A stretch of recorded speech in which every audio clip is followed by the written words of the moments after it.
இல்லாத கூட்டம். நிலத்தை இழந்தால் வளத்தை இழப்போம்.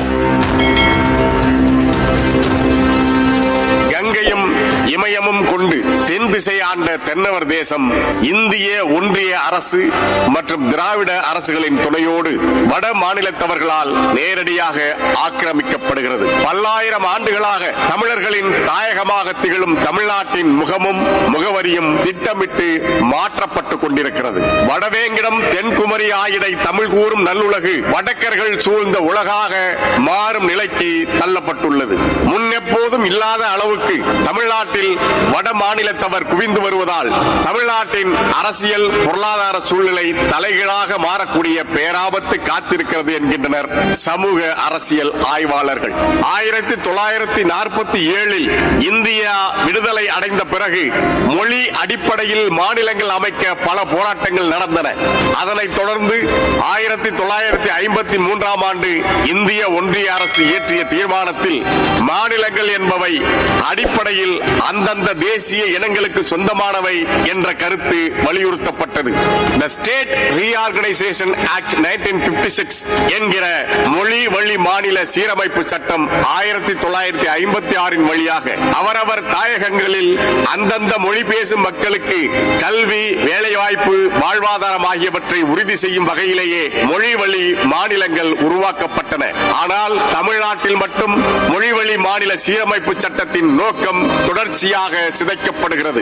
இப்போதும் பெருமளவிலான வடமாநிலத்தவர் குடியேற்றங்கள் நடந்து கொண்டிருப்பது தமிழர்களின் வாழ்வுரிமைக்கு மட்டுமல்லாது தமிழ்நாட்டில் 1956க்கு முன்பு குடியேறிய அனைத்து மொழிவழி தேசிய இன மக்களின் வாழ்வுரிமைக்கும் நேரடியாக பெரும் பாதிப்பை உண்டாக்கியுள்ளது. கோவை, திருப்பூர், ஈரோடு, மதுரை, தேனி, சென்னை, வேலூர், திருவண்ணாமலை உள்ளிட்ட பல மாவட்டங்கள் நெடுங்காலமாக எதிர்கொள்ளும் அந்த சிக்கலை இப்போது ஒட்டுமொத்த தமிழ்நாடும் எதிர்கொள்கிறது. மிக சிறிய சிற்றூர்களில் உள்ள அஞ்சல் அலுவலகங்களில் கூட போஸ்ட் மாஸ்டர் எனப்படும் அஞ்சல் அதிகாரி பணிக்கு தமிழ் மொழி தெரியாத பீகார், உத்தரப்பிரதேசம், ஹரியானா போன்ற மாநிலங்களை சேர்ந்தவர்களே பணிக்கு அமர்த்தப்பட்டு வருகின்றனர். தமிழ்நாட்டின் சட்டமன்றம் உள்ள புனித ஜார்ஜ் கோட்டைக்குள் இருக்கும் அஞ்சலகத்திற்கு சென்றால் கூட வட இந்தியர் தான் பணியில் இருக்கிறார். தமிழில் முகவரி எழுதினாலோ அல்லது தமிழில் ஏதாவது அவரிடம் கேட்டாலோ அவர்களுக்கு புரிவதில்லை. தமிழ்நாட்டின் தலைமை பதவியில் ஒரு வட இந்தியர் அமர்த்தப்பட்ட பிறகு அடுத்த கட்டமாக அவரது பரிந்துரையின் பேரில் அவருக்கு கீழே உள்ள அனைத்து பொறுப்புகளிலும் வட இந்தியர்கள் அமர்த்தப்பட்டு விடுகின்றனர். தெற்கு ரயில்வே எனப்படும் தென்னக தொடர்வண்டித்துறையின் திருச்சி கோட்டத்தில் எலக்ட்ரீஷியன், பிட்டர், மெக்கானிக், வெல்டர் உள்ளிட்ட தொழில் பழகுனர் இடங்களுக்கு 1765 பேர் தேர்வு செய்யப்பட்டதில் 1600 பேர் வட இந்தியர்கள் ஆவார்கள்.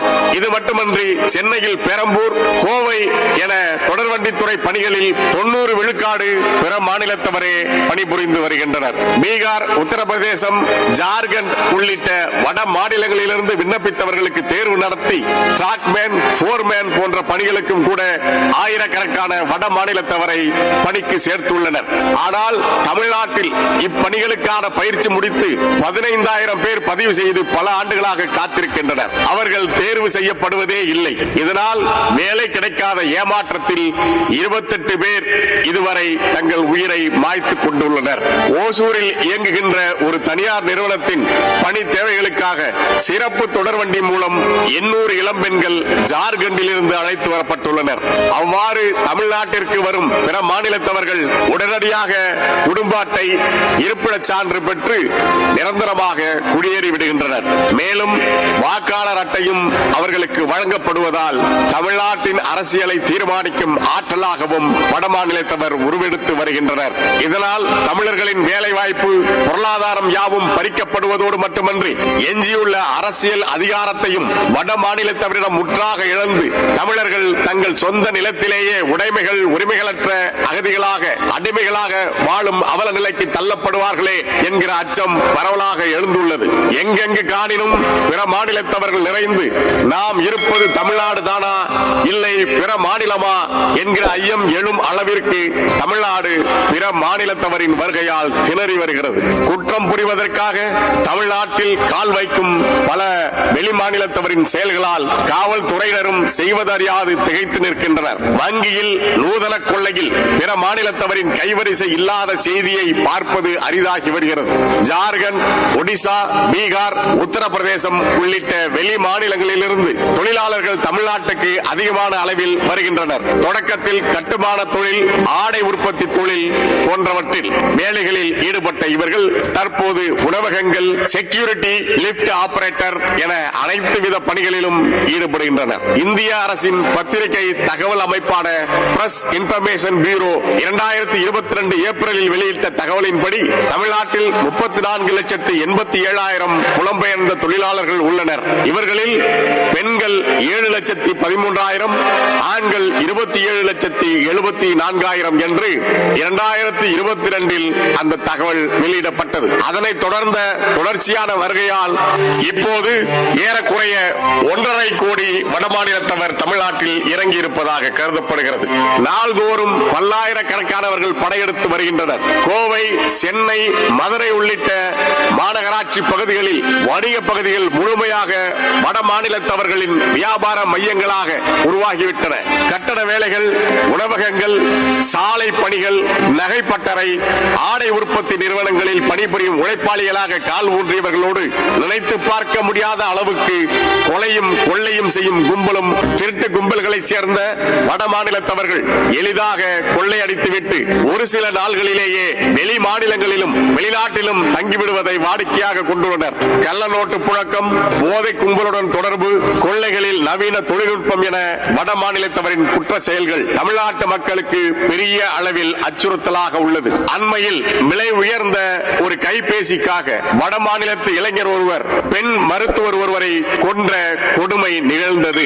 காவல்துறையில் ஏற்கனவே நிலவுகின்ற ஆள் பற்றாக்குறையால் அவர்களுக்கு ஏற்பட்டுள்ள பணி நெருக்கடி, டாஸ்மாக் கடைகளுக்கு பாதுகாப்பு, அரசியல் தலைவர்களுக்கான பாதுகாப்பு என கடுமையான பணிச்சுமையால் காவல்துறையினர் திணறி வருகின்ற நிலையில் நாள்தோறும் வந்திறங்கும் வட மாநிலத்தவர்களில் குற்ற செயல் புரியும் எண்ணம் கொண்டவர்களை கண்டறிந்து களைய வேண்டிய அவசிய பணியை மேற்கொள்ள வேண்டிய நெருக்கடிக்கும் காவல்துறையினர் ஆளாகி உள்ளனர்.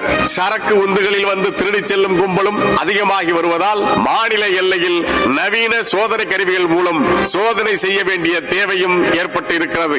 இங்கு இறக்குமதி செய்யப்பட்டுள்ள பிற மாநிலத்தவர் பற்றிய சரியான புள்ளி விவரங்கள் காவல்துறையிடம் இருப்பதாக தெரியவில்லை. திருப்பூர் அருகே பரமசிவம் பாளையத்தில் 5000 வட இந்திய குடும்பங்கள் ஒரே இடத்தில் வசிக்கின்றனர். தமிழ்நாட்டுக்குள்ளேயே ஒரு வட இந்திய நகரம் உருவாகி உள்ளது என்று சொல்கின்ற அளவுக்கு நிலைமை மோசமாகி வருகிறது.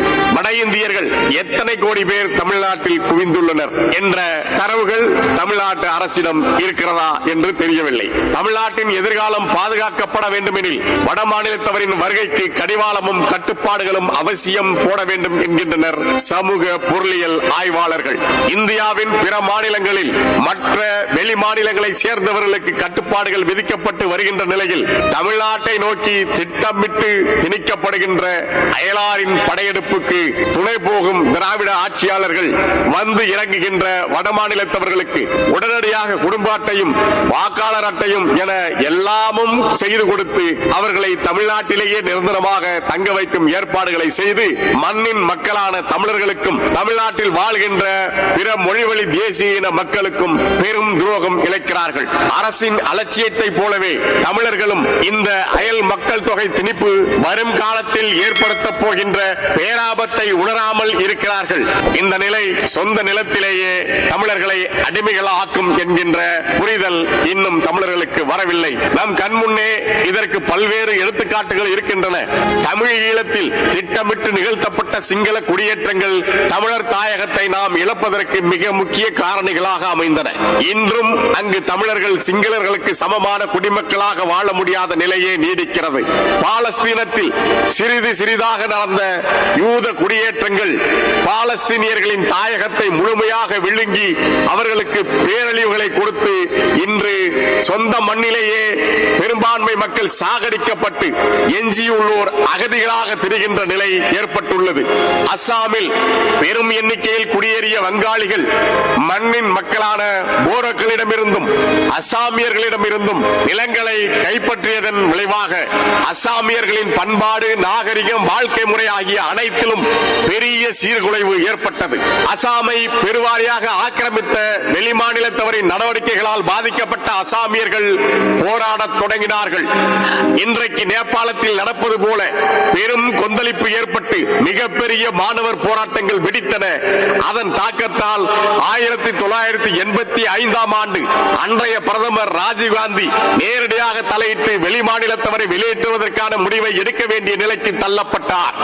மண்ணின் மைந்தர்களுக்கு வேலைவாய்ப்பு அளிக்கப்பட வேண்டும் என்பதற்காக மாநிலங்களில் உள்ள வேலைவாய்ப்பு அலுவலகங்கள் வழியாகவே அனைத்து வகை அரசு மற்றும் தனியார் வேலைகளுக்கு ஆள்கள் தேர்வு செய்ய வேண்டும் என்ற நோக்கில் 1959 ஆண்டு வேலைவாய்ப்பு அலுவலக கட்டாய அறிவிப்பு சட்டம் உருவாக்கப்பட்டது.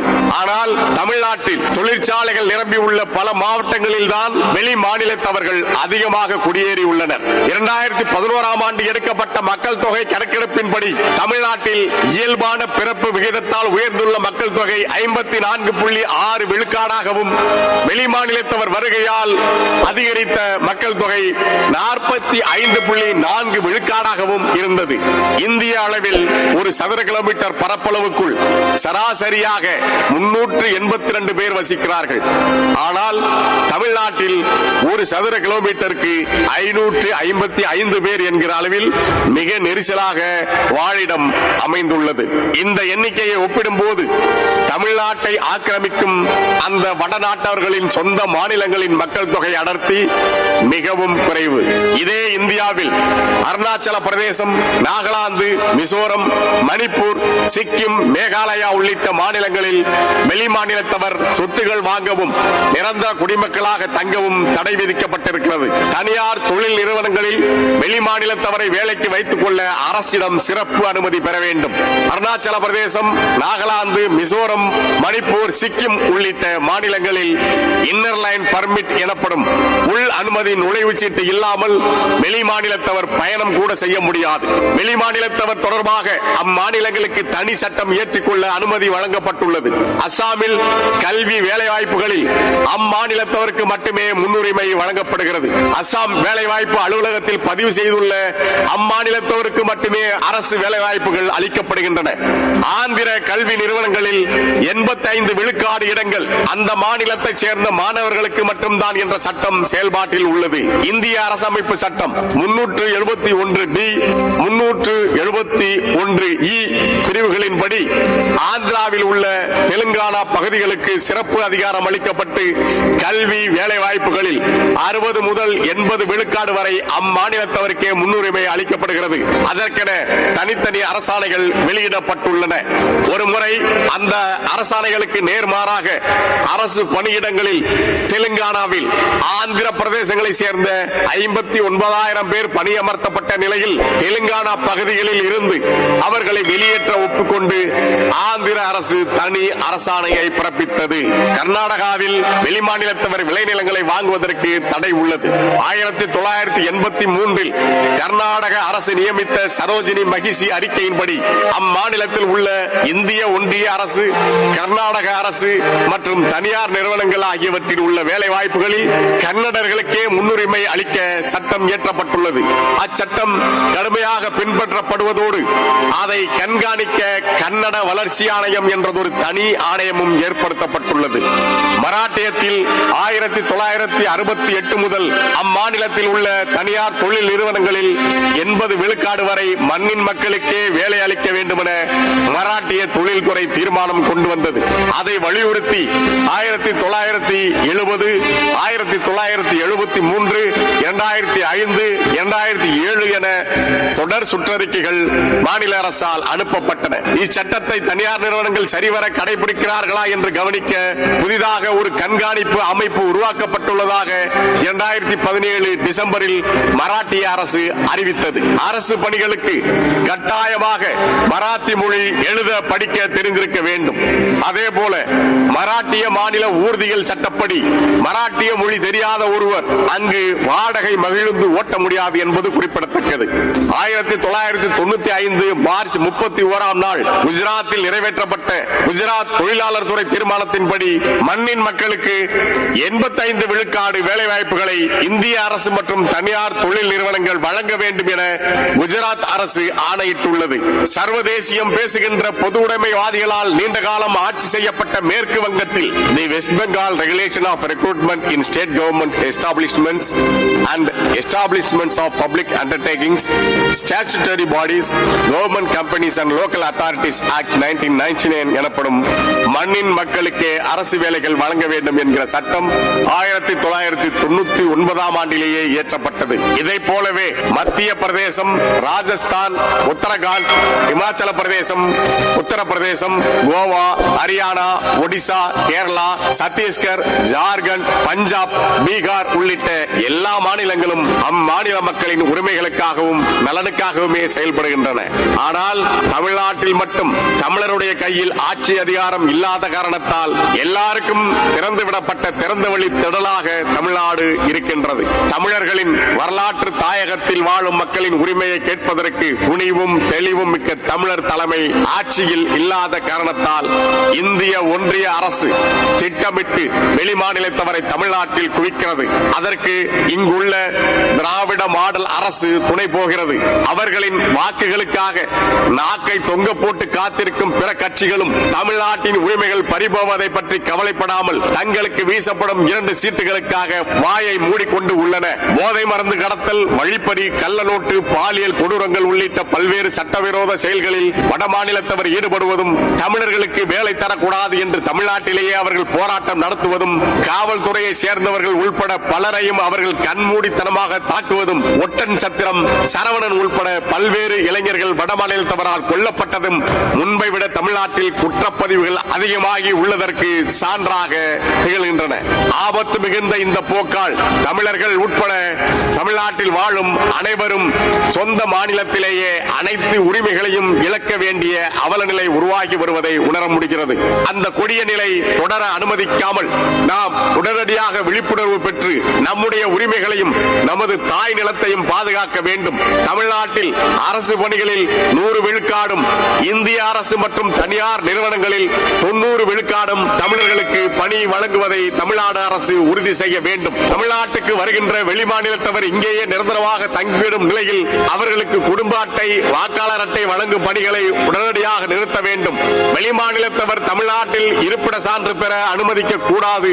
இங்கு இருப்பது தமிழ்நாட்டுக்கான அரசுதான் என்பதை உறுதி செய்ய வேண்டிய கடமை தமிழ்நாட்டை ஆள்கிற ஆட்சியாளர்களுக்கு இருக்கிறது. அவர்களை விடவும் ஆட்சியாளர்களை தேர்ந்தெடுக்கின்ற மக்களாகிய நமக்கு ஆகப்பெரிய கடமை இருக்கிறது. அனைத்தையும் இழந்து இருக்க இடமற்றவன் அனைத்துலகம் பேச அருகதையற்றவனாகிறான். எனவே பன்னெடுங்காலமாக நாம் வாழும் நமது நிலத்தினை, நமது இடத்தினை உறுதி செய்வோம். இனத்தை முன்னிறுத்துவோம். தமிழ்நாட்டின் உரிமைகளை காக்க எப்போதும் மக்களோடு துணை நிற்போம் என நாம் தமிழர் கட்சி உறுதியளிக்கிறது. யாரும் இங்கு வரலாம், வாழலாம். ஆனால் எமக்குள்ள உரிமை தமக்கென்பாரெனில் தமிழ் தேசிய இனத்தின் வழி வழியே வந்த மரம் விழிப்புற்று எழும். தமிழர் அறம் உறுதியாக வெல்லும். இனம் ஒன்றாவோம், இலக்கை வென்றாவோம். இலக்கு ஒன்றுதான், இனத்தின் விடுதலை. தமிழ் தாய் வாழ்க, தலைவர் பிரபாகரன் வாழ்க. நாம் தமிழர்.